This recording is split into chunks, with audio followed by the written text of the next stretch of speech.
নমস্কার, আমি শুভশ্রী গাঙ্গুলি।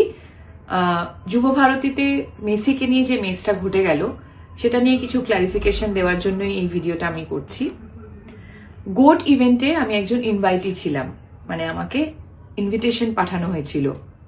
আমি হায়াতে গেছিলাম। আমার ফ্রেটার্নিটি থেকে আমি এবং কৌশিক গাঙ্গুলি ছিলেন। শুধুমাত্র আমার ফ্রেটার্নিটি নয়, বড় বড় ইন্ডাস্ট্রিয়ালিস্টরা ছিলেন, এমিনেন্ট জাজেস, আইপিএস অফিসার্স, জার্নালিস্ট, স্পন্সরসদের তরফ থেকে অনেকে ছিলেন।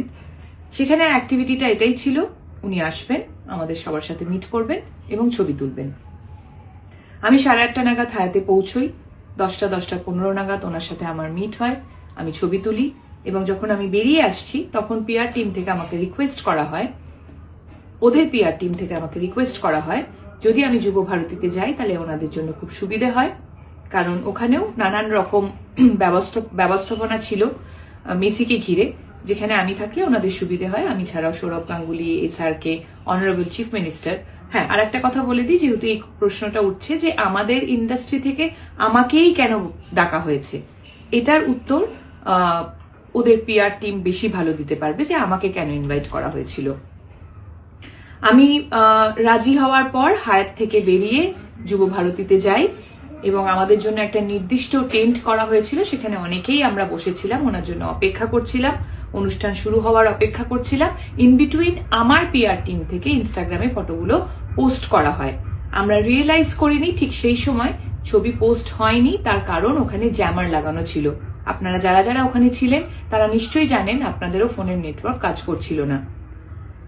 11:30 নাগাদ মেসি ঢোকেন এবং ঢোকার পর যে ক্যাওসটা শুরু হয়, যে ডিজাস্টারটা হয়, সেটা আমি নিজের চোখে দেখেছি। আমি মাঠে বসে নিজে ওনাকে দেখতে পাচ্ছিলাম না, আপনারা কিভাবে দেখবেন? আমি টেন্টের মধ্যে ছিলাম এবং দেখতে পাচ্ছিলাম কিভাবে ম্যানেজমেন্টের একটা ডিজাস্টারের জন্য এত সুন্দর একটা ইভেন্ট হতে গিয়েও হলো না। তারপর ঝামেলা শুরু হলো।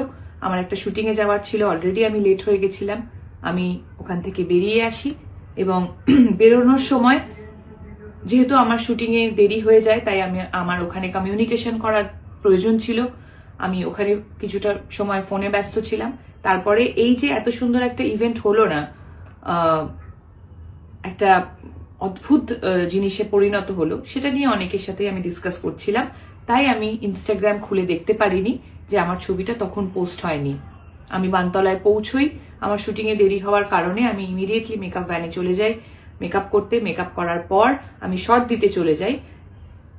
অনেকক্ষণ পর আমি রিয়েলাইজ করি যে ঘটনাটা আমি দেখে এসেছি সেটা একটা বড় আকার নিয়ে নিয়েছে এবং কোনো না কোনোভাবে আমি সেটাতে রিলেট হয়ে গেছি। যখন আমি ইনস্টাগ্রাম খুলি তখন আমি রিয়েলাইজ করি যে আমার ছবিটা জাস্ট কিছুক্ষণ আগে শেয়ার হয়েছে, পোস্ট হয়েছে টেকনিক্যাল গ্লিচের জন্য, এবং এটা প্রচুর জায়গায় অলরেডি শেয়ার হয়ে গেছে। এখানেই আমার ঘটনা শেষ। তারপর থেকে শুরু হয় আর একটা ঘটনা, সেটা হলো আমাকে নিয়ে ট্রোল করা, অকথ্য ভাষায় গালাগালি, আমাকে একটা প্রোপাগান্ডা বানিয়ে, আমাকে একটা অবজেক্ট বানিয়ে, মানে আপনারা এমন একটা সিচুয়েশন ক্রিয়েট করলেন যেন মনে হলো মেসি যখন মাঠে ঢুকেছে আমি ওনাকে ঘিরে দাঁড়িয়েছিলাম একা, আমি ওনার সাথে ছবি তুলছিলাম সেলফি নিয়ে। বলতে পারবেন কি আপনাদের ভিউ, আপনাদের ভিশন কোনোভাবে আমি ব্লক করেছি? আমি কি মাঠে কোথাও ছিলাম? আমার কি দোষ যে আমাকে ইনভাইট করেছিল, আমি হায়াতে গিয়ে ওনার সাথে ছবি তুলেছি, সেটা দোষ? হ্যাঁ, আমি এটা মানছি যে টেকনিক্যাল গ্লিচের জন্য আমার ছবিটা রং টাইমে পোস্ট হয়ে গেছে এবং আমি ছবিটি ডিলিট করিনি, এটা আমার দোষ হতে পারে। কিন্তু আমাকে নিয়ে যেভাবে নোংরামি আপনারা করছেন, আপনাদের সাথে আমি সমব্যথী। আপনাদের এত কষ্টের রোজগার, আপনাদের স্বপ্নের মানুষকে আপনারা দেখতেই পেলেন না। যে ম্যাসাকারটা ওখানে হলো, সেম অন্যায়টা তো আপনারা সবাই আমার সাথে করছেন। আপনারা কি একবারও ভেবে দেখেছেন যে আপনাদের, আবার বলছি, যে মাঠে কোথাও কি আমি ছিলাম? ভেবে দেখুন। আমি একজন নারী, একজন মহিলা, বাংলা ফিল্ম ইন্ডাস্ট্রিতে কাজ করি বলে আমাকে কি অ্যাটাক করছেন? বলিউডেও তো করিনা কাপুর গেছিল, হায়দ্রাবাদ থেকেও একজন হিরোইনকে ইনভাইট করা হয়েছিল। শাহরুখ খান কি আসেননি ছবি তুলতে? আমার কিসের দোষ? একটা পলিটিক্যাল অ্যাঙ্গেল দিয়ে দেওয়া হচ্ছে, নানান রকম পলিটিক্যাল নেতারা আমার ছবি নিয়ে প্রেস কনফারেন্স করছেন, নানান রকম জার্নালিস্টরা হয়তো তাদেরকে আমি কখনো সময় দিতে পারিনি বলে রাগ একদম উপরে দিচ্ছেন যে টিএমসি এমএলএ রাজ চক্রবর্তীর বউ অমুকের এক্স গার্লফ্রেন্ড। 2026 আসতে যাচ্ছে, একজন মহিলা হয়ে আরেকজন মহিলাকে আপনি এইভাবে সম্বোধন দিচ্ছেন? এই সমাজে আমরা বাস করছি? বাহ, আপনারা আমার সাথে ঠিক করলেন তো। দেখুন, আমার সাথে ট্রোল হচ্ছিল, আমাকে গালাগালি করছিলেন, যা খুশি করছিলেন, সত্যি বলছি, মন থেকে বলছি, আমি কিচ্ছু মনে করিনি। আমার সবসময় এটাই মনে হয়েছে, সত্যি তো সাধারণ মানুষের এত কষ্টের রোজগার, তাদের স্বপ্নের মানুষকে তারা একবারের জন্য দেখতে পেল না, তারা যদি আমাকে নিয়ে বাজে কথা বলে তাদের মন হালকা হয় তাহলে হোক। কিন্তু আজকে আমি এই ভিডিওটা করছি তার একটাই কারণ, কাল থেকে শুরু হয়েছে আমার বাচ্চাদের প্রতি আক্রমণ। দুটো ছোট ছোট বাচ্চা, তাকে বলা হচ্ছে, আমার কাছে মেল আছে এবং নানান রকম প্রমাণ আছে যেখানে বলা হচ্ছে ওই দুটো বাচ্চাকে মেরে ফেলা হবে। আমি একজন মা হিসেবে তো সেটা মেনে নেব না, কোনোভাবেই মেনে নেব না। আমি তো একজন পলিটিশিয়ান নই, আমি একজন অ্যাক্ট্রেস। আমার ভুলটা কোথায়? আবার বলছি, আমি কি মাঠে কোথাও ছিলাম? আপনাদের ভিশন আমি ব্লক করেছি? আমার বাচ্চাদের ওপর কেন আসছে? আপনারাও কিন্তু ইকুয়ালি অন্যায়টা করে ফেলেছেন, এটাই বলবো।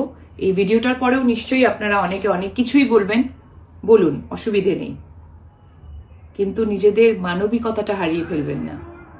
আপনি কি ভ্রমণ প্রেমী? তাহলে তো এই ভিডিওটা শুধুমাত্র আপনার জন্যই। আপনারও নিশ্চয়ই দেশে ও বিদেশের বিভিন্ন প্রান্তে ঘোরার ইচ্ছে রয়েছে, যেরকম দক্ষিণ ভারত, উত্তর ভারত, কাশ্মীর, শিলিগুড়ি, আজমির শরীফ অথবা নেপাল। ভাবছেন ফ্যামিলি নিয়ে ভ্রমণে যেতে কোথায় পাবেন আপনার পছন্দের মতো গাড়ি? চিন্তা ছাড়ুন, এবার সেই সমস্যা সমাধান নিয়ে চলে এসেছে জয়দীপ ট্রাভেলস, যেখানে আপনারা শুধুমাত্র একটা ফোনেই পেয়ে যাচ্ছেন লাক্সারি স্লিপার কোচ প্রায় 65 সিটের। শুধু তাই নয়, 26, 13, 17, 9, 7, 4 সহ বিভিন্ন সিটের এসি ও নন এসি গাড়ি। এছাড়াও জয়দীপ ট্রাভেলসের মাধ্যম দিয়ে অতি অল্প খরচে আপনারা দেশ বিদেশের বিভিন্ন প্রান্তে ভ্রমণ করার সুবর্ণ সুযোগ পেয়ে যাচ্ছেন। তাহলে আর দেরি কেন? আজই যোগাযোগ করুন হুগলি জেলার সীতাপুরের জয়দীপ ট্রাভেলসে। যোগাযোগ নাম্বার 7908901639 অথবা 7479005028।